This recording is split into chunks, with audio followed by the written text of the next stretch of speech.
ఇవ్వండి విన్నారా? ఇవాళ నేను మీకు ఇన్స్టెంట్గా మొనాకో బిస్కెట్స్తోని 3 రెసిపీస్ అయితే చేసి చూపిస్తున్నానండి. ఇది మనం బర్త్డే పార్టీసు అలాగే కిటీ పార్టీస్కి ఇన్స్టెంట్గా ఎదురుగుండా లైవ్లో అయితే మనం సర్వ్ చేయొచ్చు. నేను ఇక్కడ కార్న్ బాయిల్ చేసి రెడీ పెట్టుకున్నాను. అలాగే ఉల్లిపాయలు, క్యాప్సికమ్, టమాటా, పచ్చిమిర్చి కట్ చేసి చాట్ మసాలా ఇంకా సేవ్ కూడా రెడీ చేసి పెట్టుకున్నానండి. మనకి ఇక్కడ ఎవరైనా టమాటాలు, చిల్లీలు ఏమైనా ఇష్టం లేకపోతే స్కిప్ చేసి మనకి ఇష్టం వచ్చిన వేసుకొని మనం సర్వ్ అయితే చేసుకోవచ్చు. టేస్ట్ అయితే చాలా బాగుంటుంది. ఈసారి మీ ఇంట్లో బర్త్డే పార్టీస్, కిటీ పార్టీస్ అయితే ఇలా ఒకసారి ట్రై చేసి చూడండి, చాలా బాగుంటుంది. ఇవన్నీ మన ఇంట్లోని ఉన్న ఐటమ్సే కాబట్టి ఎవరైనా సడన్గా రిలేటివ్స్, ఫ్రెండ్స్ వచ్చినా కూడా మనమైతే అలిగి చేసి పెట్టొచ్చండి. టేస్ట్ కూడా చాలా బాగుంటుంది. నేను ఇక్కడ చాట్ మసాలా వేసుకొని తిని కూడా మీకు చూపించాను. టేస్ట్ అయితే నాకు చాలా నచ్చింది. ఈసారి మీరు కూడా ట్రై చేసి ఎలా ఉందో నాకైతే కామెంట్ చేసి చెప్పండి. దీంతోపాటు నేను ఇంకా 2 రెసిపీస్ కూడా చేశాను, అవి కూడా మీతోని షేర్ చేస్తాను. ఇక్కడ నేను మీకు సెకండ్ రెసిపీ అయితే చూపిస్తున్నానండి. దీనికోసం నేను బాయిల్ చేసి గ్రేట్ చేసుకున్న ఆలు తీసుకున్నాను. అలాగే చిన్నగా కట్ చేసుకున్న ఉల్లిపాయలు, టమాటాలు, పచ్చిమిర్చి, కొత్తిమీర, చిల్లీ ఫ్లేక్స్, చాట్ మసాలా ఇంకా సాల్ట్ వేసి బాగా కలుపుకున్నాను.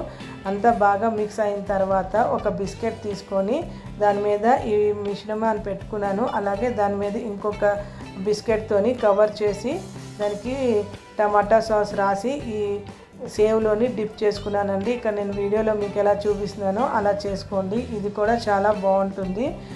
స్వీట్గా, కారంగా మనం టమాటా సాస్ వేస్తాం కాబట్టి చాలా టేస్టీగా ఉంటుంది. ఇది కూడా నేను పార్టీస్లో స్నాక్స్గా అయితే ఇన్స్టెంట్గా కూడా చేసి పెట్టవచ్చు. లేదు అంటే ముందు నుంచి కూడా చేసి ప్రిపేర్ చేసి వాళ్ళకి సర్వ్ అయితే చేయొచ్చండి.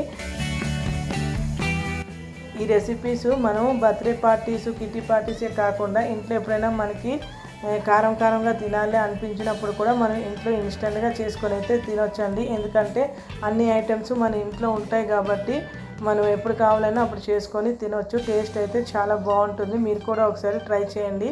అలాగే నేను నా ఛానల్లో చాలా simple and easy recipes upload చేశాను, అవి కూడా చూసి మీరైతే ట్రై చేసి నాకు కామెంట్ చేసి చెప్పండి. ఇప్పుడు నేను మీకు నా థర్డ్ రెసిపీ చూపిస్తాను. ఇది కూడా చాలా టేస్టీగా ఉంటుందండి. ఈ రెసిపీ కోసం నేను ఒక ప్లేట్లోని 5 బిస్కెట్స్ పెట్టుకున్నాను. దాని మీద చిన్నగా చాప్ చేసుకున్న ఉల్లిపాయలు, అలాగే గ్రేట్ చేసుకున్న క్యారెట్, క్యాప్సికము, పచ్చిమిర్చి, బాయిల్ చేసుకున్న కార్ను, కొత్తిమీర, చాట్ మసాలా అన్నీ వేసుకున్నానండి. తర్వాత దీని మీద పెరుగు, అలాగే ఖట్టా మీఠా చట్నీ కూడా చేశాను. ఈ ఖట్టా మీఠా చట్నీ రెసిపీ నా ఛానల్లో నేను అప్లోడ్ చేశాను. మీకు ఎవరికైనా ఇంట్రెస్ట్ ఉంటే నా ఛానల్కి వెళ్ళి ఆ చట్నీ చూసి మీరు కూడా ఇంట్లో ప్రిపేర్ చేసుకోండి. టేస్ట్ చాలా బాగుంటుంది. అలాగే మీకు ఏమైనా ఐటమ్స్ ఇందులో నచ్చకపోతే స్కిప్ కూడా మీరు చేసుకోవచ్చండి. ఇది కూడా ఇన్స్టెంట్గా చేసి సర్వ్ చేస్తే బాగుంటుంది. ముందు నుంచి చేసుకుంటే బిస్కెట్లు మెత్తబడిపోతాయి. ఇప్పుడు దీని మీద కొంచెం కొత్తిమీర, అలాగే కొంచెం పెరుగు వేసుకొని చాట్ మసాలా వేసుకొని సర్వ్ చేసుకుంటే టేస్ట్ అయితే చాలా బాగుంటుందండి. నాకు ఈ 3 రెసిపీస్ కంటే ఇది ఎక్కువ నచ్చింది. ఎందుకంటే కొంచెం పుల్లగా, కారంగా చాలా బాగుంది. ఇంకా దీని మీద ప్రొమోగ్రానేట్ సీడ్స్ వేసుకుంటే ఇంకా టేస్టీగా అయితే ఉంటుందండి. మీకు కానీ నచ్చితే మీరైతే వేసుకోండి. అలాగే నా ఛానల్కి వెళ్ళి నా ఛానల్లో ఉన్న వేరే వీడియోస్ కూడా చూసి ఎలా ఉన్నాయో అన్నది నాకు లైక్ చేసి కామెంట్ కూడా చేయండి. అలాగే నా ఛానల్ని సబ్స్క్రైబ్ చేసి మీ ఫ్రెండ్స్ అండ్ ఫ్యామిలీ మెంబర్స్తో షేర్ చేసి వాళ్ళతో కూడా సబ్స్క్రైబ్ చేయించండి. Thank you.